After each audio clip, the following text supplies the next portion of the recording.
Stylo walking just then with a tray of clean utensils, catching the trail of the talk.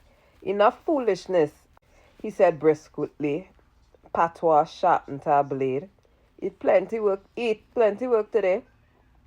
Taylor clap once, command and comfort eat up today's foul little adventure. The bush not going to explode itself. And just like that, the matter was closed, for now anyway. They dressed for the chill, hoodies, boots, light jackets, and gathered at the back door. Stylo handed each twin a walking stick for balance, he said, and for whacking anything with more legs than you want in your face. The boys laughed, a little too loud, and gripped the sticks like oars. They entered the woods under an arch of twisted branches at the property line. Stepping beneath it felt like crossing a threshold into a church. Air changed. Pine and wet soil pressed into their noses. The world narrowed to crows. A far woodpecker patient knock and the occasional crack of something unlatched deeper in the trees. Elmira's woods were not gentle. They were old and busy, roots coiled like sleeping serpents, fallen branches turning the path into puzzles, light fractured overhead and stenciled the ground in broken lattice. Adonis' leg poked mushrooms. Stepping beneath it felt like crossing a threshold into a church. Air changed. Pine and wet soil pressed into their noses. The world narrowed to crows. A far woodpecker, patient knock, and the occasional crack of something unlatching deeper in the trees.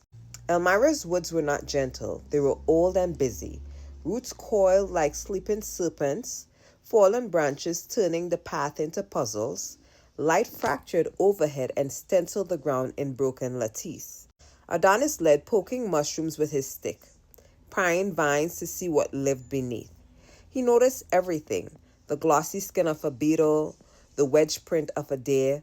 Achilles stayed close to Delia's side, chin tucked, eyes twitching, quick to every twitch a shadow, fingers sliding now and then to make sure his hoodie zipper was all the way up, as if a zipper could stop a spirit. Silo raised a hand. They froze.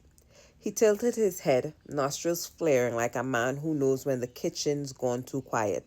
"Stay close," he murmured. "Me no like the feel of this." "What is it?" Achilles whispered, tightening his grip. "What is it?" Achilles whispered, tightening his grip. "Just a feeling," Stylo said, "like we being watched." The silence thickened. Even the wind seemed to fold its hands. They walked until the path dipped into the clearing by the chemung. The river bent sharply there, chattering past with a bright, insistent voice. The boys skipped stones, sound and splash unwinding their shoulders, but the woods behind them felt like a room where someone had stopped talking mid-sentence. Adonis stilled mid-throw. "Did you see that?" Achilles followed his gaze. Something small and quick darted between the trunks. Not rabbit, not squirrel. Too purposeful. "Maybe it's a Douen," Achilles blurted, and then wished he could swallow the words back. Stylo's head snapped. "Don't call names you're not ready to meet," he said, even as his knuckles whitened on the stick. The walk home was heavier. Twice Achilles heard footsteps that weren't theirs. Once breathing, he turned each time. Trees, only trees. The house, white and square as a promise, came into view at last, and relief broke like surf. Stylo scrubbed the truck griddle to shine, honed knives to a song for the itis, and he honed the knives to a song for the itis. Pilau simmered inside, coconut milk and pigeon peas making the kitchen sweet. Hannah teased the twins for being bush-frightened, and Antoinette filmed them clutching their sticks for the documentary. Night slid against the windows. The unease returned. In their room, the twins changed into pajamas and crawled into beds, with Nibby sprawling luxuriously at their feet. Achilles did this safety routine. Curtain pulled, closet door shut, nightlight on, door cracked just enough. Adonis smirked but didn't tease long. Then he counted. He always matched his brother's worry with his own softness. Then they heard scrape, creak, bam. Both rose. They crept to the window. In the cold, in the cold wash of moonlight, the green dumpster stood open. Stylo never left it like that. Not with raccoons in the country. Daddy must have left it open, Adonis said, rubbing his eyes. Achilles squinted into the yard.